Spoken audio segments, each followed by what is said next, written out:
أعوذ بالله من الشيطان الرجيم بسم الله الرحمن الرحيم أحييكم بتحية الإسلام السلام عليكم ورحمة الله وبركاته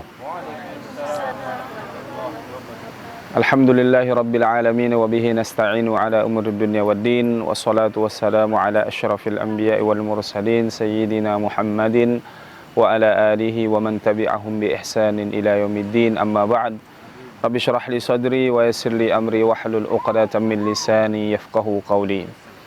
Para ustadz dan para umi yang dirahmati Allah Subhanahu wa taala, alhamdulillah kembali kita bersyukur kepada Allah yang memberikan kita nikmat umur yang panjang, kesehatan dan kesempatan sehingga di malam hari ini walaupun dalam rangkaian aktivitas kita adalah rihlah ataupun bahasanya jalan-jalan dan rekreasi, namun tetap kita selipkan di dalam agenda kita nilai-nilai dakwah, karena dakwah ini para ulama kita sering menyatakan kalaulah ada rukun Islam yang 6, maka rukun Islam yang 6 itu adalah mengambil peran dalam dakwah. Kenapa demikian? Karena dakwah ini punya peran yang penting dalam masyarakat. Sebagaimana Rasulullah sallallahu alaihi wasallam menyatakan, "Man ra'a minkum munkaran falyughayyirhu biyadihi, fa illam yastati' fa bilisanihi, wa illam yastati' fa biqalbihi, wa dzalika adhaful iman." Siapa yang melihat suatu kemungkaran, maka di sini sifatnya umum. Siapa saja di antara kita. Maka beban dakwah itu tidak hanya diberikan kepada para ulama, tidak hanya diberikan kepada asatiz, tidak hanya diberikan kepada pemuka agama, tetapi pada hakikatnya masing-masing dari kita punya beban dalam menyampaikan dakwah ini. Siapa di antara kita yang melihat suatu kemungkaran, maka hendaklah dia merubah kemungkaran itu dengan tangannya. Jika tidak mampu dengan tangannya, maka dengan lisannya.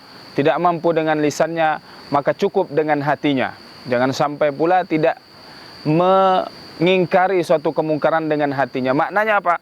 Melihat suatu kemungkaran itu dalam hatinya dia mengatakan ini suatu keburukan, seharusnya ini tidak terjadi. Melihat kemaksiatan, melihat judi, kemudian melihat jual beli yang dilarang dalam agama kita, maka minimal dalam hatinya itu menyatakan mengingkari perbuatan tersebut tidak dibenarkan dalam agama kita.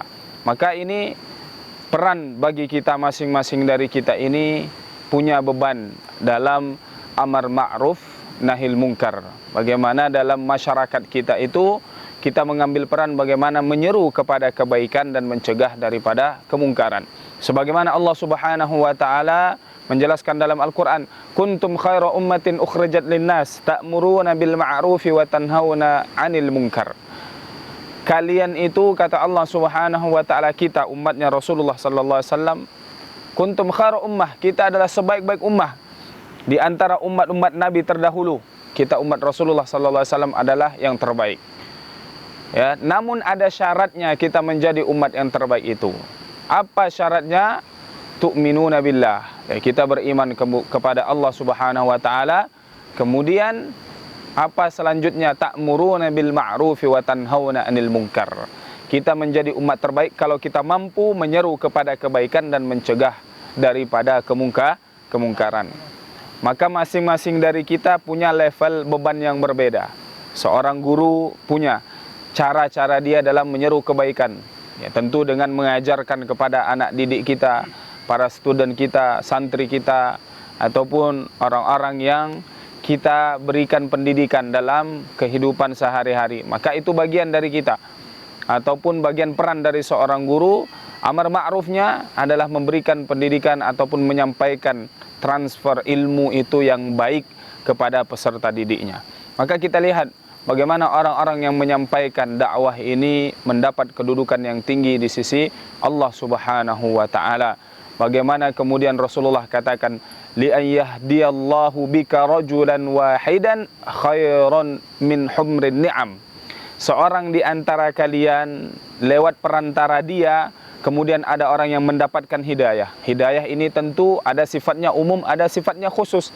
Hidayah yang umum ini adalah bagaimana seseorang dari seorang yang kafir, seorang yang menyekutukan Allah kemudian menjadi orang yang beriman. Hidayah khusus ini bagaimana orang-orang ini sudah beriman tetapi masih melakukan dosa dan maksiat. Maka ketika seseorang itu mendapatkan hidayah lewat perantara kita, maka itu lebih baik daripada kita mendapatkan unta merah, ataupun bahasanya adalah unta yang mahal harganya, ya, artinya mendapatkan ganjaran yang luar biasa. Maka mudah-mudahan dalam kehidupan kita sehari-hari, ya, kita selalu menanamkan dalam diri kita bagaimana agar menjadi penerus risalah dakwanya Rasulullah sallallahu alaihi wasallam, apa yang kita ketahui. Dan tidak harus syaratnya menjadi orang yang sempurna dulu. Tidak harus syaratnya menjadi orang yang melakukan seluruh perintah Allah dan meninggalkan seluruh larangannya.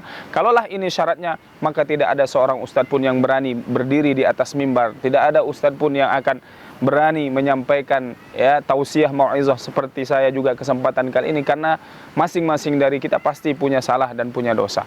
Dan memperbaiki diri satu bagian, kemudian menyeru kepada kebaikan dan mencegah kemungkaran juga satu bagian yang lain. Maka mudah-mudahan ini memotivasi kita untuk terus mendakwakan, menyampaikan kebenaran yang kita ketahui. Wallahu a'lam bishawab. Yang benar datangnya dari Allah, yang salah dari kami sendiri. Ihdinas siratal mustaqim. Wal 'afwu minkum. Wassalamu alaikum warahmatullahi wabarakatuh.